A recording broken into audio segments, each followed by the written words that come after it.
Okay, to start off advanced infantry training, we have the 3Ds. The 3Ds stand for distance, direction, and description. Basically, when you use this is whenever you see a target, whether it be enemy or civilian, you identify the distance, about as far as you think that the target is, the direction, whether it's northeast, a direct compass, uh, west, wherever of your position, and a description of what the enemy look like. Right now, we have PFC WoW Dude here from Hoplite Platoon to help us out with training. WoW Dude, if you'd like to identify any targets. Distance is about 300 meters. Bearing 055. There's about 4 enemy infantry up there. Thank you, WoW Dude. Another thing, while talking about reacting under fire, is fire superiority. While what this means is if an enemy starts shooting at you and you're not shooting back, they have fire superiority over you. If you are shooting at the enemy and they're busy taking cover and not shooting back, you have fire superiority. So right now, I'm going to order this infantry team to move on us, and WoW Dude will show you how to establish fire superiority over the enemy. I figured that No. would cause them to shoot. Oh, there they go. There. Okay, go ahead. Oh god, they have grenades.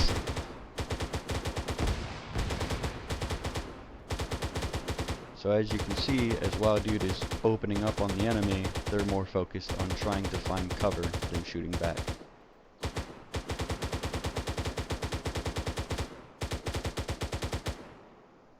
You got one off to the left back there with a grenade launch, rocket launcher it looks like.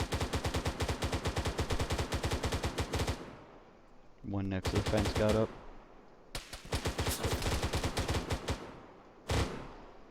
Thank you, WoW Dude.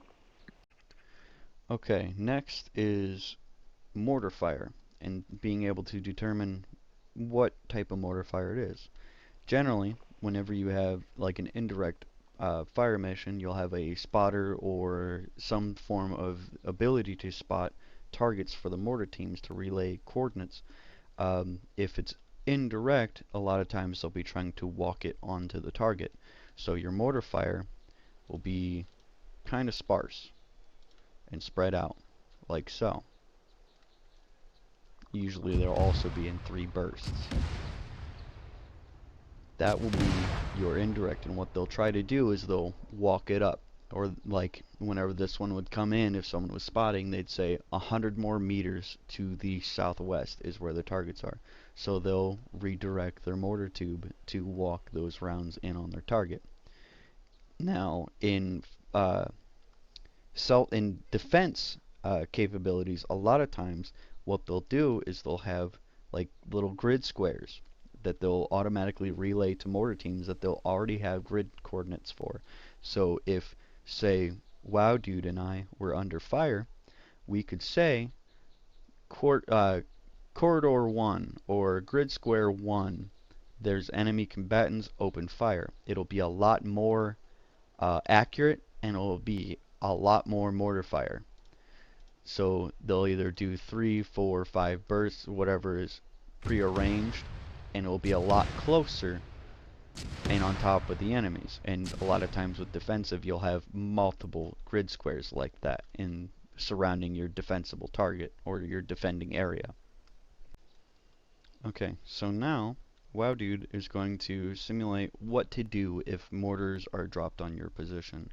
Basically what he is going to do is when he hears them coming down, he'll hit the dirt. If he doesn't hear them coming down, as soon as it hits, he'll hit the dirt. He'll tell us a direction that he's going to be moving and how far he's going to be moving in that direction. Basically all this is to get away from where those mortars are dropping. So I will now tell him that there will be mortars incoming, and he will call that over the short range radio.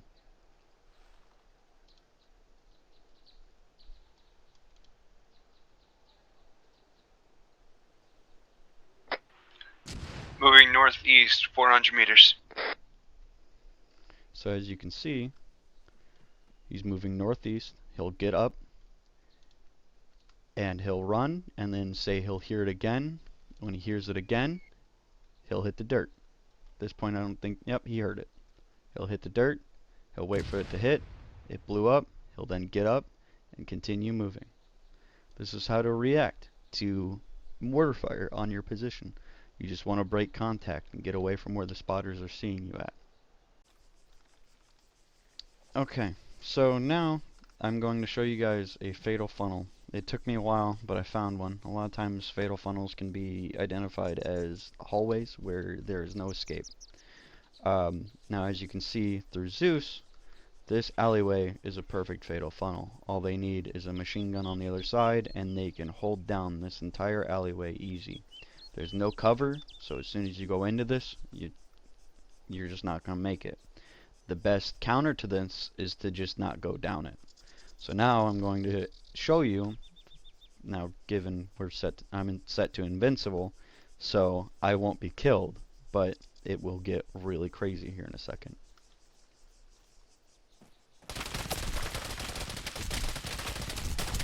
Okay. So that's a fatal funnel. As soon as you come into an area like this, a lot of times it's hallways with no doorways to try to find cover. It is a fatal funnel because you will die if you come into areas like this. Okay, now we are going to address ace checks, or ace checks while in combat. Basically, you would perform these either midway through a firefight if you haven't heard from your guys in a while, or you don't have visual contact on the people of your team, to see if they, one, are good on ammo, or two, if they're unconscious or they need a medic. So right now we have WoW Dude and we are going to go into combat. The ace check only for Arma would have to be your ammunition and your health. If you're wounded, you call for help, that sort of stuff, whenever there's an ace check. So we'll go into combat. After combat, we'll do an ace check. Ready, WoW Dude? Ready when you are. Let's fuck some shit up. Come.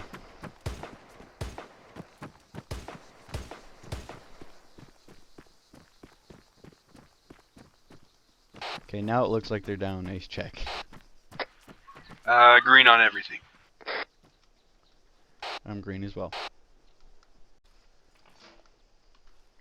Okay, now we are going to address communicating with a squad. Generally, it's just your general communication of informing people on where you're going. It's really big when in combat. To simulate this, we have an enemy target down the road, and we will communicate on flanking the enemy. So right now, we will go ahead and get into contact.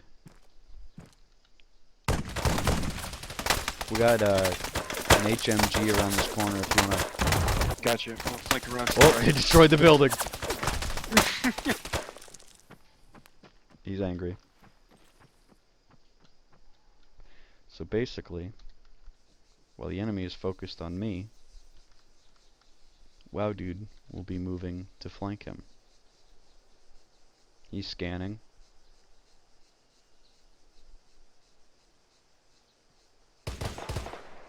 And WoW Dude flanked him.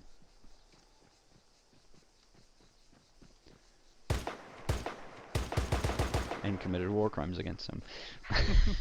So now, we're going to touch on what we actually call in the US Army anyways, SLLS, which it's SLLS, which stands for Stop, Look, Listen, Smell. Obviously in Arma, you cannot smell. So, what we'll do is usually while you're on patrol or moving, every once in a while, if you want to walk with me, WoW Dude, you'll do a SLLS check, which will be a stop, look, listen. So we're out on patrol, we'll stop, we'll take a knee or prone out, whatever, and what all you're doing is you're looking around, scanning your horizons to see if you see anything. You're listening as well to see if you hear anything. So now I have some vehicles that are going to be moving by us. If everything is quiet and nobody's talking, you should begin to hear it. As soon as they get nearby. Whenever that is. Yeah. So now I can hear an engine. very faint, but it just passed us. To really show this, yeah, you can still hear it, can you? Yeah. It's very faint. To really show this off, I will do an armored vehicle. They're generally louder. So we will do a good old Jotun Scorpion. I'm only using Halo mods because this is the unit that I'm currently a part of.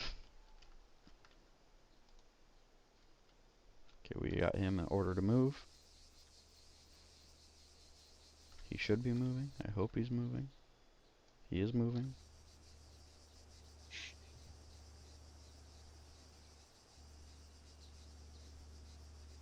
It's like a humming.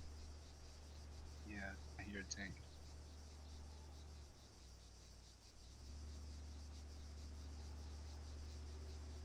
There it is. To the east? Yep. Ish.